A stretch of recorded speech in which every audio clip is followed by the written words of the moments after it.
Bonjour à tous, la commémoration du 80e anniversaire du débarquement, l'invocation pour la paix en Terre Sainte par le pape et la nomination d'un nouvel évêque à Pontoise, c'est aujourd'hui dans SIC, la sélection de l'info catholique.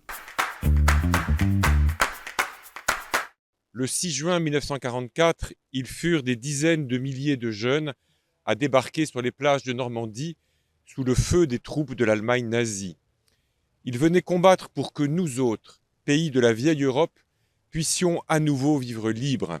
Ce jeudi marquait le 80e anniversaire du débarquement, une mémoire à laquelle les églises chrétiennes se sont associées. Par la voix de son président, Monseigneur Éric de Moulin-Beaufort, le Conseil permanent des évêques de France a salué le courage de ces soldats, d'origine et de confessions diverses, mais unis dans la lutte pour la liberté. L'occasion aussi de rappeler l'importance de cet événement dans la construction européenne à 3 jours des élections. Ce que nous faisons aujourd'hui de notre continent se doit d'honorer ceux qui ont mis leur vie en jeu pour nous. Nous n'avons pas le droit de construire notre Europe comme un ensemble d'États repliés sur leur identité, soucieux de leurs seuls intérêts, alors que tant de fils des autres continents se sont battus pour que nous ne vivions pas sous le joug de l'idéologie, celle de la race ou celle de la collectivisation. Dans la cathédrale de Bayeux, les hymnes français et britanniques ont retenti lors d'une cérémonie œcuménique du souvenir organisée par le diocèse de Bayeux-Lisieux et le Commonwealth War Graves. Vétérans de guerre, membres de la famille royale britannique, évêques français et aumôniers de la British Army se sont unis dans une prière dédiée aux défunts et à la paix. Dans un message lu par le nonce apostolique en France, Monseigneur Celestino Migliore, le pape François a aussi rappelé le désastre qu'a été la Seconde Guerre mondiale, regrettant que les hommes aient la mémoire courte, rejoignant l'appel du pape Paul VI à l'ONU en 1965, plus jamais la guerre.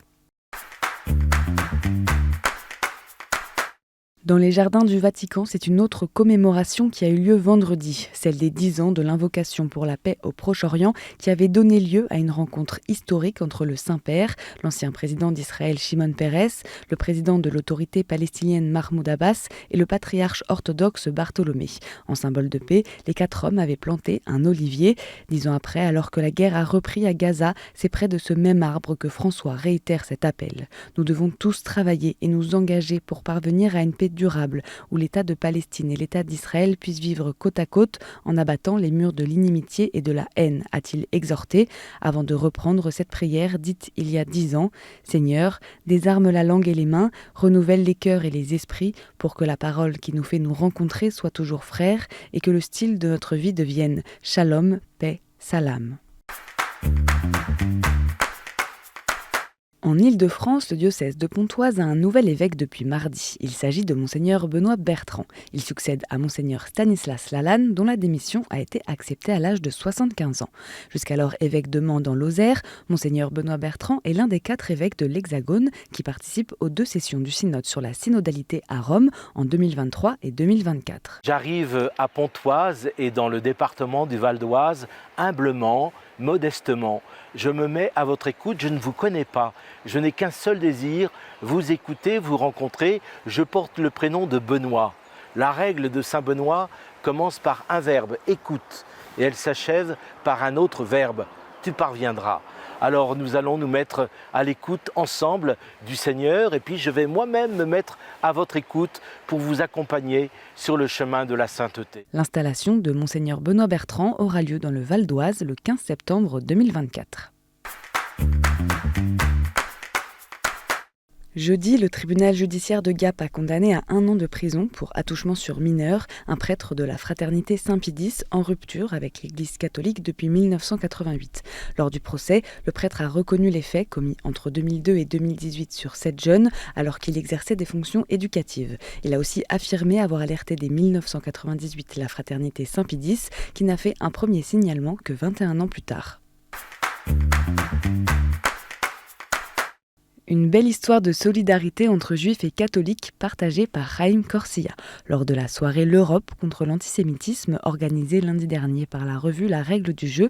Le grand rabbin de France est revenu sur un geste de fraternité dont a fait preuve l'archevêque de Rouen. Suite à l'incendie criminel de la synagogue de Rouen mi-mai, Monseigneur Dominique Lebrun avait en effet prêté une salle de l'archevêché pour que la communauté juive puisse célébrer le Shabbat. Chaim Corsia a raconté comment l'évêque a pris part aux différentes célébrations rituelles juives pour pour montrer son soutien. Avant de conclure, voilà l'histoire de nos solidarités. Et en bref, après avoir battu le Borussia Dortmund lors de la finale de la Ligue des Champions à Londres, le Real de Madrid est revenu au pays dimanche, direction la cathédrale de l'Almudena, pour offrir sa coupe à la Vierge Marie, patronne de la ville. Un rituel désormais bien établi pour le prestigieux club de football. Marie accueille cette coupe et en fait une bénédiction pour vous, vos familles, pour les supporters madrilènes et pour tous ceux qui apprécient le bon sport qui contribue à rendre le monde meilleur, sans guerre et sans violence, a ainsi déclaré le cardinal José Cabocano, l'archevêque de Madrid. Un pèlerinage d'une journée avait lieu mercredi à Notre-Dame de la Serra, d'Ajaccio jusqu'à Calvi, en Corse. L'occasion pour les pèlerins d'admirer l'un des plus beaux panoramas de Calvi et de visiter la chapelle de Notre-Dame de la Serra, édifiée au XVe siècle et inscrite au patrimoine religieux calvais. Et des nouvelles de Notre-Dame de Paris pour clôturer cette sélection. Entièrement détruite dans l'incendie, la voûte de la croisée du transept de Notre-Dame de Paris est à nouveau complète. Pas moins de 50 maçons ont été mobilisés pour permettre à cet assemblage complexe de reprendre sa place. Pour prendre la mesure de l'incroyable travail engagé depuis 5 ans, KTO vous propose de découvrir des images inédites de la nef au clocher à travers un Hors les murs diffusé samedi à 20h35, à retrouver ensuite sur ktotv.com.